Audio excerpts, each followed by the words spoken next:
ആശയവിനിമയം എന്ന് പറയുന്നത് ഒരു വലിയൊരു കഴിവാണ്.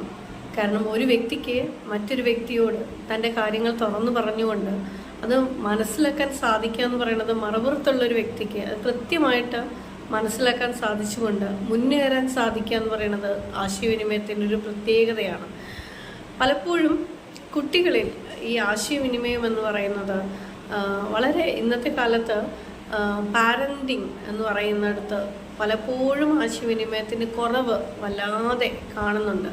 ഇന്നിപ്പോൾ സ്ഥിരം ഒരു കാഴ്ചയാണ്. കാരണം ഓരോ കുഞ്ഞു കുട്ടികളിലും നമ്മൾ കാണുമ്പോൾ അവർ നമ്മളോട് പറയുന്ന ചില കഥകൾ, അവർ ചിലപ്പോൾ നമ്മളോട് പറയുന്ന ചില വിഷമങ്ങൾ, അതിലൊക്കെ അവരുടെ വീടുകളിൽ നടക്കുന്ന ആശയവിനിമയം വ്യക്തമായിട്ട് മനസ്സിലാക്കാം.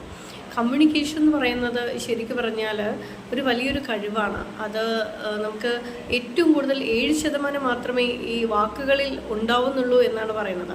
ബാക്കി 90% അതിൻ്റെ ശരീരഭാഷയിലാണ് ഇരിക്കുന്നത്. അതായത് ശരീരഭാഷ എപ്പോഴും ശ്രദ്ധിക്കണമെന്നർത്ഥം.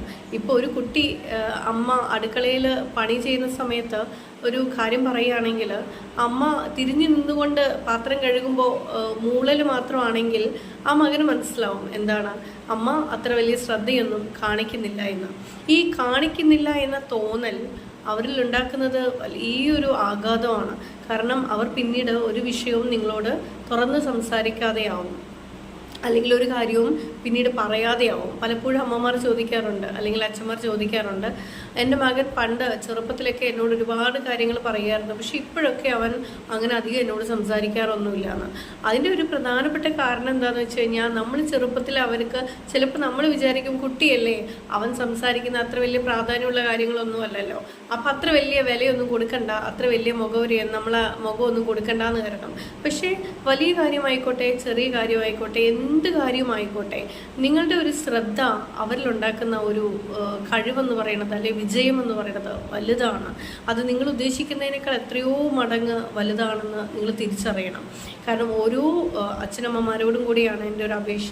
കാരണം ഇന്നിപ്പോൾ ഒരു കുട്ടി കൗൺസിലിങ്ങിന് വന്നപ്പോൾ തൻ്റെ കുഞ്ഞനുജൻ ജനിച്ചതിൽ പിന്നെ തന്നോട് അച്ഛനും അമ്മയ്ക്ക് സ്നേഹമില്ല എന്നാണ് പുള്ളിയുടെ ഒരു ധാരണ. അപ്പോൾ ഞാൻ ചോദിച്ചു, മോനിത് അമ്മയോട് പറഞ്ഞില്ലേ, അമ്മയോട് ചോദിച്ചോ ഇങ്ങനെ അമ്മയ്ക്ക് എന്താ ഇപ്പം എന്നോട് അത്ര വലിയ സ്നേഹമൊന്നും ഇല്ലാത്ത എന്നൊക്കെ ചോദിച്ചു. ഞാൻ ചോദിച്ചു, പക്ഷെ അമ്മ അതത്ര ശ്രദ്ധിച്ചൊന്നുമില്ല. അമ്മ പറഞ്ഞു നിൻ്റെ തോന്നലാന്ന് പറഞ്ഞിട്ട് പിന്നെ അല്ലെങ്കിൽ തന്നെ നിനക്ക് എപ്പോഴും ഓരോരോ സംശയം എന്ന് പറഞ്ഞിട്ട് എന്നെ ചീത്ത പറയുക ചെയ്തതാണ്.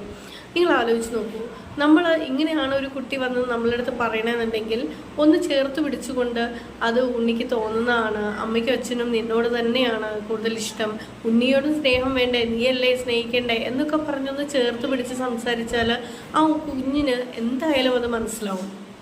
അതിനു പകരം ഒരു ചീത്ത വിളിച്ചുകൊണ്ട് തിരിഞ്ഞു നടക്കുകയാണ് അമ്മ ചെയ്യുന്നതെന്നുണ്ടെങ്കിൽ ആ മകൻ ഒരിക്കലും തൻ്റെ ഉള്ളിൽ വേദനയോ വിഷമങ്ങളോ മറക്കാൻ സാധിക്കില്ല.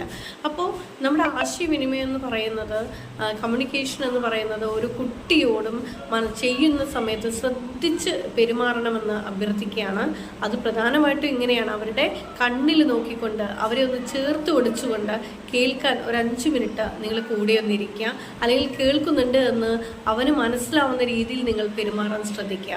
കാരണം ശരീരഭാഷയ്ക്കാണ് ഏറ്റവും കൂടുതൽ പ്രാധാന്യം. അവൻ്റെ ശരീരഭാഷ മനസ്സിലാക്കി കഴിഞ്ഞാൽ അവൻ പറയുന്നതിലെ തെറ്റും അവൻ പറയുന്നതിലെ ശരിയും, അവൻ എന്തെങ്കിലും സംഭവിച്ചിട്ടുണ്ടോ അല്ലെങ്കിൽ എന്തെങ്കിലും ബുദ്ധിമുട്ടുകൾ വന്നിട്ടുണ്ടോ എന്ന് തിരിച്ചറിയാൻ നമുക്ക് സാധിക്കും.